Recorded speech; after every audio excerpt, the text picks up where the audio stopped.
Olá, bem-vindo a bordo. Você está aqui na Runway 10 TV de São Paulo, Brasil, para muitos países ao redor do planeta. Muito obrigado pelo carinho, pela atenção, acima de tudo pela amizade com a Runway 10 TV, o canal da aviação. Eu sou Júlio César Camerini, dando as boas-vindas a você que está embarcando agora, seja pelo YouTube, Mega Cubo, Livestream. É um prazer tê-lo a bordo. Muito obrigado, hein? Bom, esse é o nosso boletim de número 17A. E sabe por que 17A?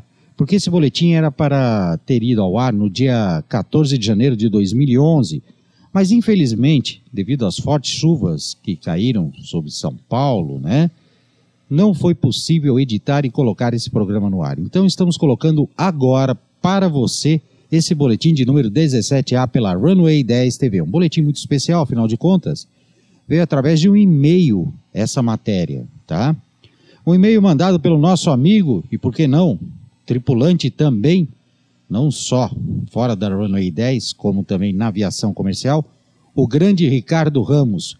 E ele nos mandou um vídeo muito interessante de um avião anfíbio da Briev, né? E nós fomos pesquisar a respeito desse avião anfíbio e agora vamos contar para você aqui na Runway 10 TV.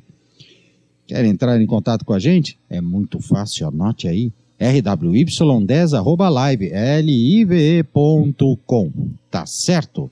Bom, então, antes de mais nada, vamos conhecer um hidroavião. Hidravião ou hidroaeroplano é um aeroplano preparado para decolar e pousar, amarar ou amerriçar sobre a superfície da água. O primeiro hidroavião foi projetado pelo francês Alphonse Pénaud em 1873. Mas olha, ele nunca foi construído, esse hidroavião, tá? Outro francês, Henri Fabre, realizou o primeiro voo de hidroavião em Martigues, França, em 1910. Mas foi o projetista de aviões norte-americano Glenn Hammond Kurtz que pilotou o primeiro hidroavião funcional em San Diego, na Califórnia, lá nos Estados Unidos, e transportou o primeiro passageiro. Ambos os feitos realizados no ano de 1911. Nas décadas de 20 e 30, muitos países estavam construindo hidroaviões para uso civil e militar. Hoje são usados com grande frequência no Canadá e em outras áreas onde há muitos lagos. No inverno, os flutuadores são muitas vezes substituídos por esquis para permitir o pouso no gelo. Existem dois tipos de hidroaviões. Os que têm flutuadores em lugar de rodas e o tipo nos quais a própria fuselagem faz o papel de casco. Os hidroaviões desse tipo utilizam flutuadores em lugar de um trem de aterragem convencional, sendo que sua fuselagem não chega a tocar na água. Normalmente estão equipados com dois flutuadores, mas alguns antigos hidroaviões desse tipo dispunham de um único grande flutuador colocado centralmente por baixo da fuselagem, auxiliado por dois outros menores debaixo de cada asa. Os hidroaviões de casco é um tipo de hidroavião cuja flutuabilidade é proporcionada pela própria fuselagem, que tem a forma do casco de uma embarcação. A maioria dispõe de flutuadores menores nas asas que ajudam a sua estabilidade. Na língua inglesa, esses hidroaviões são conhecidos por flying boats, literalmente barcos voadores. Já os aviões anfíbios, é um hidroavião puro. Apenas pode decolar e pousar na água. As aeronaves que podem decolar e pousar tanto na água como em terra são mais apropriadamente designados por aviões anfíbios.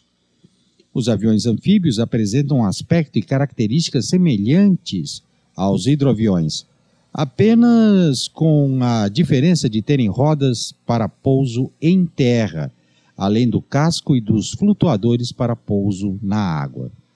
Para sua curiosidade, meu amigo, minha amiga que está acompanhando aqui a Runway 10 TV, o primeiro voo de hidroavião deu-se no dia 28 de março de 1910 pelo francês Henri Fabre, uma aeronave batizada Le Canard, o Pato. O aparelho decolou a partir da lagoa, decolou a partir da lagoa de Berry, em Martigues, na França. mas surgiram os hidroaviões militares. Durante a Primeira e a Segunda Guerra Mundial, as marinhas de guerra utilizaram hidroaviões para reconhecimento marítimo e luta antissubmarina.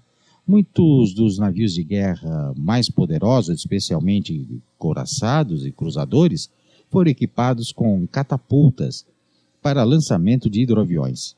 Esses aparelhos embarcados eram utilizados pelos navios para detecção e observação de alvos para além do horizonte, sobre os quais podiam disparar graças ao alcance das suas peças de artilharia. Na Segunda Guerra Mundial, o uso de hidroaviões deu-se em uma maior escala, sobretudo para missões de reconhecimento, salvamento e ataque. O Japão foi o país beligerante que mais fez uso dos hidroaviões.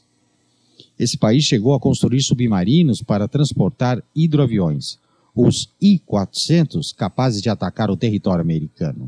Um dos hidroaviões japoneses de maior dimensão era o... Olha, desculpa a pronúncia, hein? Kawanishi H-8K2, utilizado em missões de longo alcance e até 7.700 quilômetros. Na Batalha de Midway, um dos hidroaviões do almirante Nagumo, comandante da força japonesa, falhou no reconhecimento antecipado do inimigo, pesando esta falha no desenlace final da batalha.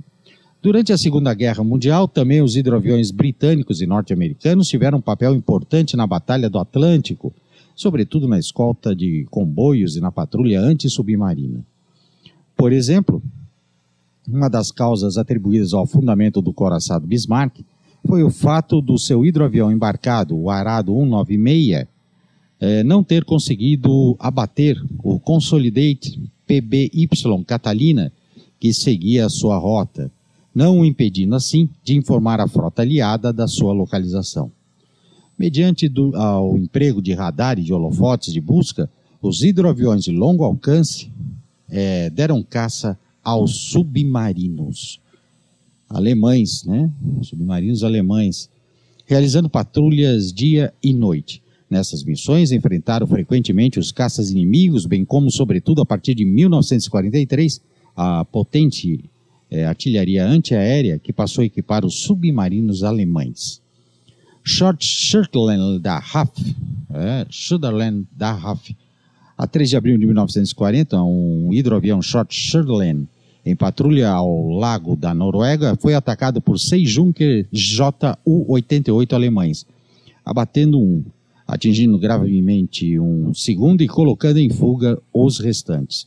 Uma situação semelhante aconteceu ao largo do Golfo da Biscaia, com o mesmo tipo de aeronaves e com um resultado semelhante. Por essa razão, os alemães começaram a chamar os Sunderland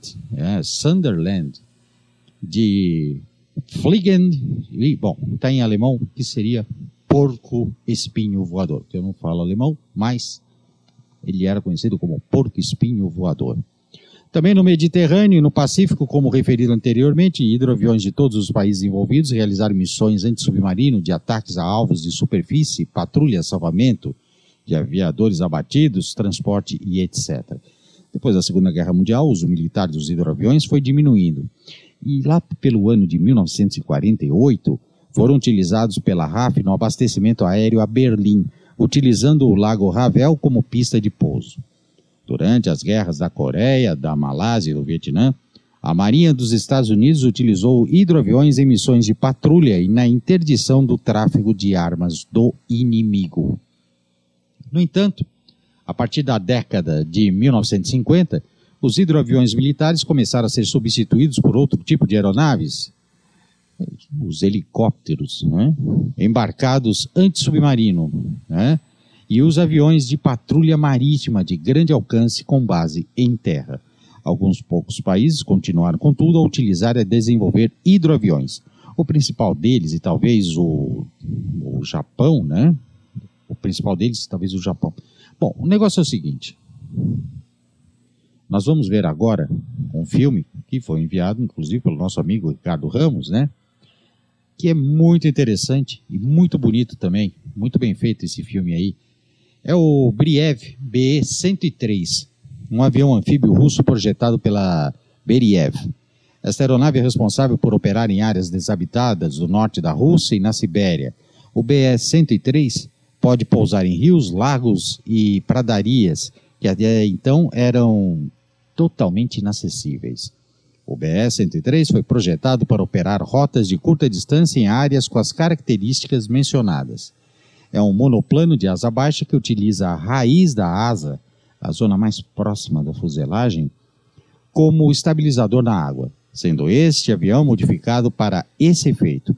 Apresenta estabilizadores horizontal e vertical integrados em uma única peça na cauda, totalmente móvel, e um trem de aterragem tipo triciclo retrátil para operações em terra firme. Você vai acompanhar comigo aqui na Runway 10 TV, esse BE-103, muito bonito, hein? Muito bonito mesmo. E se você quiser enviar alguma matéria, trocar uma ideia com a gente, bater um papo, fazer sua crítica, ou mesmo uma sugestão, escreva para nós, rwy10@livelive.com. Eu sou Júlio César Camerini, deixando um forte abraço para você, um excelente final de semana e até o nosso próximo boletim, aqui pela Runway 10 TV. Tchau, tchau.